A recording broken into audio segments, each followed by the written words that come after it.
என் அன்பான சாய் பக்தர்கள் அனைவருக்கும் வணக்கம். மீண்டும் உங்களை சந்திப்பதில் மிகுந்த மகிழ்ச்சி அடைகிறேன். உங்களோட பிரார்த்தனைகள் அனைத்தும் நிறைவேறணும் சொல்லி நம்மளுடைய ஸ்ரீ துவாரகமாய் ஆலயத்திலும் சரி, நம்ம சாய் பிரார்த்தனை மையத்திலும் சரி, 2 இடத்துல உங்களுக்காக பிரார்த்தனை பண்ணுவோம். கீழே வர வாட்ஸ்அப் நம்பரில் உங்களுடைய பிரார்த்தனைகள் அனுப்பி வைங்க சாயராம். இன்றைக்கி நம்ம பார்க்க போகிறது ரொம்ப முக்கியமான விஷயம். பாபா நோய் தீர்த்த விதம். ஒரு சாய் பக்தருக்கு கனவு மூலமாகவே பாபா நோயை தீர்த்திருக்கிறார். பாபாவோட லீலைகளில் நிறைய வித்தியாசமாக இருக்கும். பாபா நோய் தீர்க்கிற விதமே வேறு மாதிரி இருக்கும். கனவு மூலயமாவே பாபா நோயை தீர்த்திருப்பார் ஒருத்தருக்கு. அதை பற்றி நம்ம டீட்டெயிலாக பார்க்கலாம். சாய் சச்சரிதம் அத்தியாயம் 13 129 128 இந்த பக்கத்தில் பார்த்தீங்கன்னா உங்களுக்கு ஒரு விஷயம் வரும். பீமாஜி பாட்டீல் இவரோட நோயை பாபா எப்படி தீர்த்தார் என்பதை பார்க்கலாம். உண்மையிலே வித்தியாசம். கனவு மூலமே பாபா அந்த நோயை தீர்ப்பார்.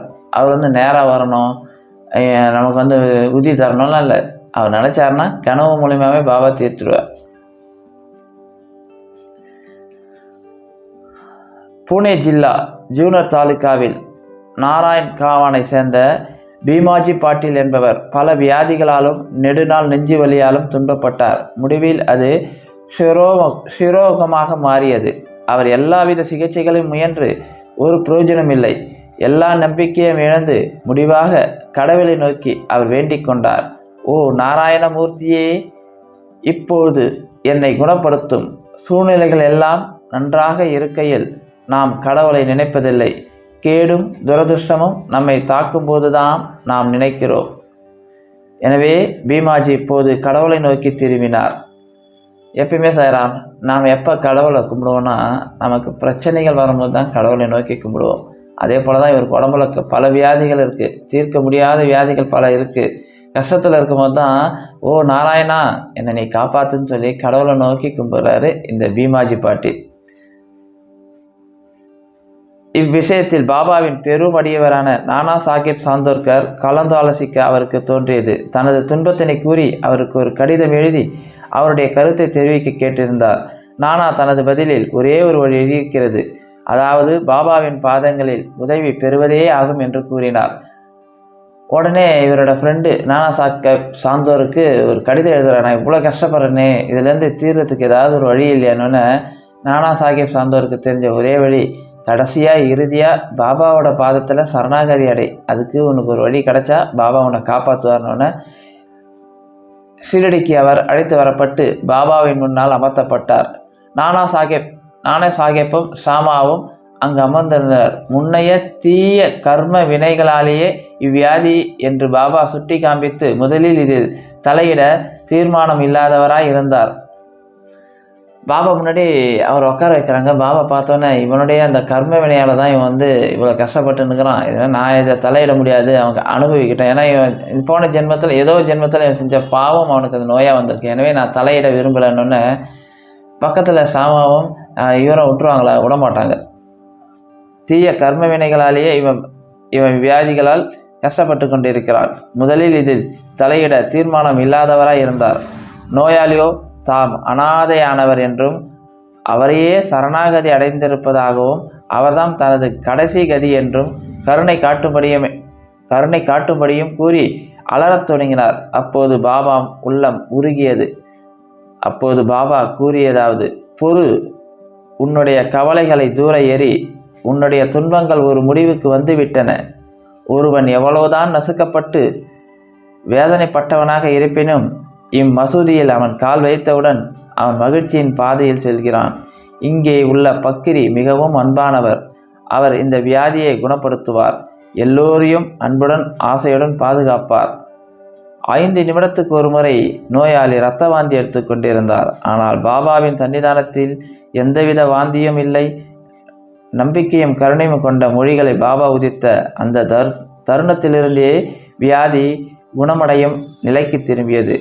சுகாதாரம் குறைவாக உள்ள பீம்பாயின் வீட்டில் தங்கும்படி பாபாவால் கேட்கப்பட்டார். ஆனால் பாபாவின் உத்தரவுக்கு கீழ்ப்படிய வேண்டும். அவர் அங்கு தங்கியிருக்கையில் பாபா அவரை 2 கனவுகள் மூலம் குணப்படுத்தினார். முதல் கனவில் தன்னை ஒரு பையனாக மராட்டி செய்யில் ஒப்பிக்காததற்காக உபாதியாரின் கடுமையான பிரம்படியை வாங்கி கஷ்டப்படுவதை போன்றும் கண்டார். இரண்டாவது கனவில் ஒரு கல்லை யாரோ ஒருவர் தனது நெஞ்சின் மீது மேலும் கீழும் உருட்டி கடுமையான வலியும் வேதனையும் உண்டாக்கும்படியாக கனவு கண்டார். கனவில் அவர் பட்ட இக்கஷ்டத்துடன் அவர் சிகிச்சை முடிவடைந்து அவர் வீடு திரும்பினார். பின்னர் அடிக்கடி சீரடி வந்து பாபாவை தனக்கு செய்ததை நன்றியுடன் நினைத்து சாஷ்டாங்கமாக நமஸ்கரித்தார். பாபாவின் நன்றியுள்ள நினைப்பு, மாறாத நம்பிக்கை, பக்தி இவற்றை தவிர வேறு எதையும் எதிர்பார்க்கவில்லை. மகாராஷ்டிரா மக்கள் 15 தினங்களுக்கு ஒரு முறை தங்களது இல்லத்தில் சத்யநாராயண பூஜை எப்போதும் செய்திருக்கிறார்கள். ஆனால் தனது கிராமத்துக்கு திரும்பிய பீமாஜி பாட்டீல் புதிய சத்ய சாய் விரத பூஜையை சத்யநாராயண பூஜைக்கு பதிலாக தன் இல்லத்தில் ஆரம்பித்தார். ரொம்ப இதை படிக்கும்போதே சார் ரொம்ப சந்தோஷமாக இருக்கும்.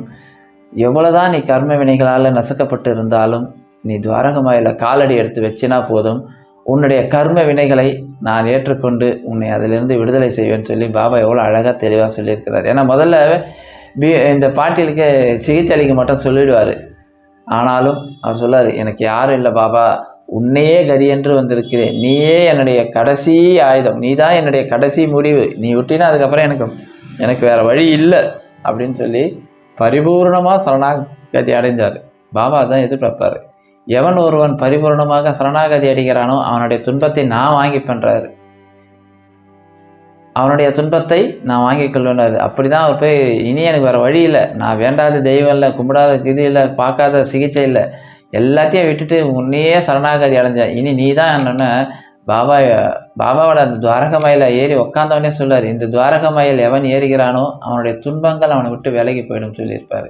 அதே போல் அங்கே இருந்த வரைக்கும் ரத்த வாந்தி 15 நிமிஷத்துக்கு ஒரு முறை ரத்த வாந்தி எடுத்தவர் துவாரகமயில் உட்காரும் போது ஒரு வாந்தி கூட இல்லை.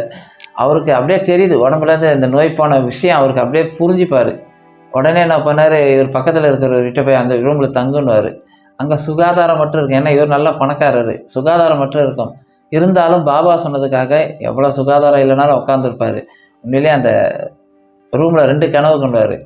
ஒரு மராட்டிய செய்யலை ஒப்பிக்க சொல்லி இவர் ஒப்பிக்க மாட்டார். அப்போ ஆசிரியர் போட்டு பெரும்பாலும் நல்லா அடின்னு அடிப்பார். இவர் தாங்க முடியாது அலறிச்சு எழுந்துப்பார். பார்த்தா அது கனவாக இருக்கும். உண்மையிலே அந்த அடித்தது தன்னுடைய கர்ம வினைகளை செய்ததற்காக பாபா கொடுத்த தண்டனை. அது கனவு மூலமாக அந்த தண்டனையை குறைச்சார். 2வது இவர் நெஞ்சில் இருக்கிற அந்த பிரச்சனை போகணும்னு சொல்லிட்டு ஒரு பெரிய கல் வச்சு நெஞ்சில் போட்டு அம்மி அரைக்கிற மாதிரி ஆட்டுவார். மேலும் கீழே ஆட்டும் போது இவரோட வழியால் துடிச்சு டக்குன்னு இருந்து பார்த்தா கனவு.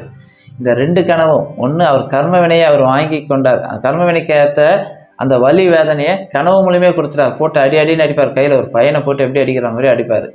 அந்த கர்ம வினையால் ஏற்படுகின்ற அந்த துன்பத்தை கனவு மூலமே இவர் அனுபவிக்க வைப்பார். 2வது அவர் நெஞ்சில் இருக்கிற அந்த பிரச்சனையை தீர்க்கறதுக்காக கல் போட்டு அமைப்பார். இப்படி 2 கனவு அவர் உடம்புல பரிபூர்ணமாக அந்த நோயே இல்லாதபடி ஆகிடும். ஆனால் பீமாஜி பாட்டீல் பாபா மேலே அதுக்கப்புறம் செஞ்ச ஒரு செயல் தான் இன்னைக்கு வரைக்கும் நம்ம சிரடியில் பேசப்படுது. பாபா மேலே அவருக்கு ஏற்பட்ட அந்த அதீத நம்பிக்கை.